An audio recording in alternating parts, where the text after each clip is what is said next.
belum dapat pendidikan yang tinggi, yang maju. Saya kira di sini semua ada lulusan, ya, sekolah-sekolah hebat, ada sarjana-sarjana, jenderal-jenderal, insinyurnya, semua bisa ngerti apa yang saya katakan. Kita memasuki suatu waktu masa yang sangat-sangat berbahaya. Saya kira Jenderal Simanjuntak, Pak, ya, Huta Barat bisa mengerti. Kita memasuki wilayah di mana ada persaingan keras, ada kekuatan-kekuatan, adik kuasa. Yang satu Amerika, yang satu Tiongkok. Kebetulan saja persaingan ini adalah di seluruh dunia.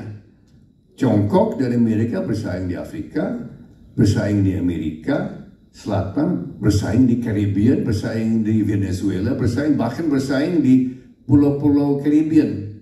Saya baca. Bersaing juga di Timur Tengah, di mana ada pangkalan laut Amerika, dibangun pangkalan laut China, itu di Djibouti. Nah, di sini lebih dekat dengan Indonesia ada pulau namanya Taiwan.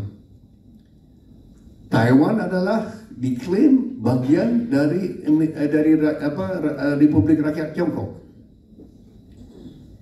Presiden Xi Jinping sudah menyatakan, dan saya sudah nonton berapa kali di Warta Berita dan juga YouTube, dia sudah mengklaim terbuka bahwa Taiwan akan lambat laun dengan kekerasan atau tidak dengan kekerasan, Taiwan akan menjadi bagian integral dari Republik Rakyat, kembali ke pangkuan Ibu Pertiwi Tiongkok. Amerika, Presiden Biden sudah katakan dan sudah juga saya nonton, dia katakan kalau Taiwan mau direbut kembali oleh Tiongkok dengan secara kekerasan, dengan kekuatan militer, Amerika akan intervensi dan Amerika akan ikut membela, dan berarti itu perang. Nah, kenapa saya omong begini? Karena Indonesia secara fisik tidak jauh dari Taiwan, tapi yang lebih mendesak lagi, kita bertetangga dengan negara-negara yang sudah menyatakan akan ikut salah satu pihak.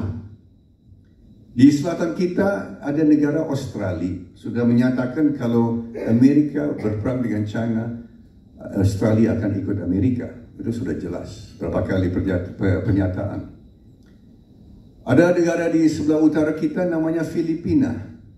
Sekarang ada 9 pangkalan militer laut dan udara Amerika beroperasi, berfungsi di Filipina saat ini. 9. Dan ada beberapa di Mindanao dekat Indonesia.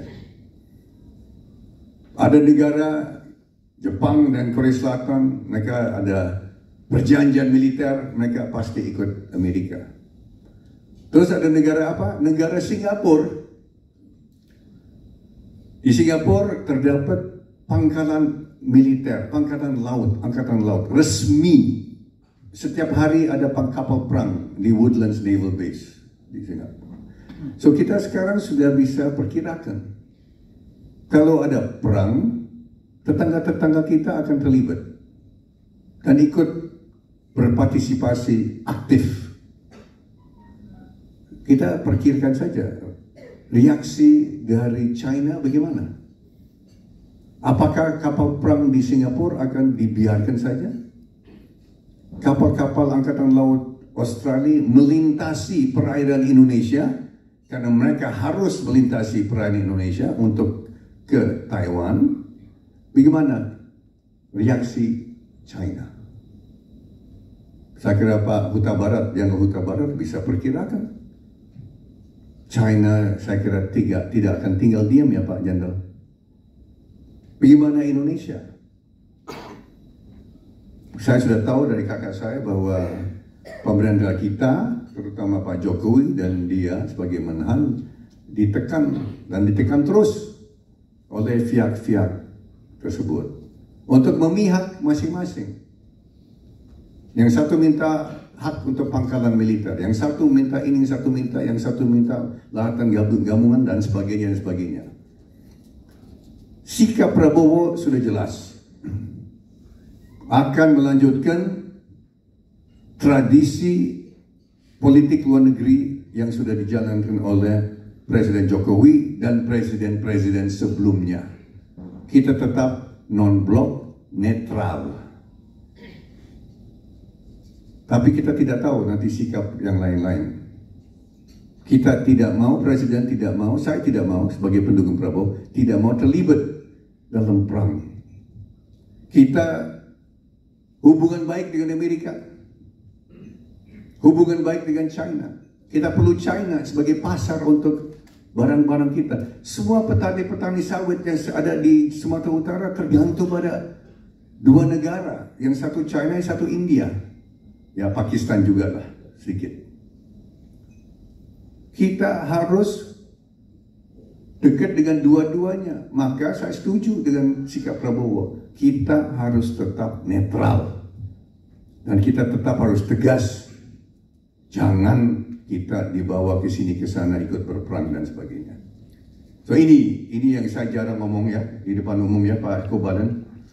Saya tidak jarang, tapi saya kira di sini tokoh-tokoh orang pendidik semua, mantan jenderal ada. Ini salah satu saya kira alasan kenapa harus Prabowo saat ini. Karena yang lain saya kira saya ragukan yang lain. Saya ragukan yang lain. Kemampuan untuk ya kita harus berani menolak. Ditekan-tekan kita harus berani menolak. Ya, untuk setuju ya itu gampang. Tapi menolak negara adik kuasa dengan segala konsekuensinya itu perlu nyali ya. Itu harus berani. Dan Jokowi berani. Ditekan-tekan oleh negara untuk membatalkan hilirisasi. Mereka minta Jokowi biarkan nikel mentah tetap diekspor, boksit tetap diekspor, tembaga tetap diekspor. Tidak, Jokowi bilang tidak. Tembaga harus diolah di Indonesia, nikel harus diolah di Indonesia, tembaga, nikel, boksit, semua, timah, semua harus diolah di Indonesia. Itu Joko Widodo pemimpin hebat menurut saya. Tekanannya terhadap Pak Jokowi dan Indonesia luar biasa keras. Kita tahu itu. Tapi kita, ya kenapa Pak Jokowi mendukung Prabowo? Ya antara lain itu. Antara lain banyak kesamaan pandangan. Dua-duanya sama patriot. Dua-duanya sama merah putih. Dua-duanya nasionalis. Itu. Nah, ada program-program lain yang saya kira akan memperbesar program-program kesejahteraan dari Pak Jokowi. Yang pertama yang baru adalah makanan gratis dan susu.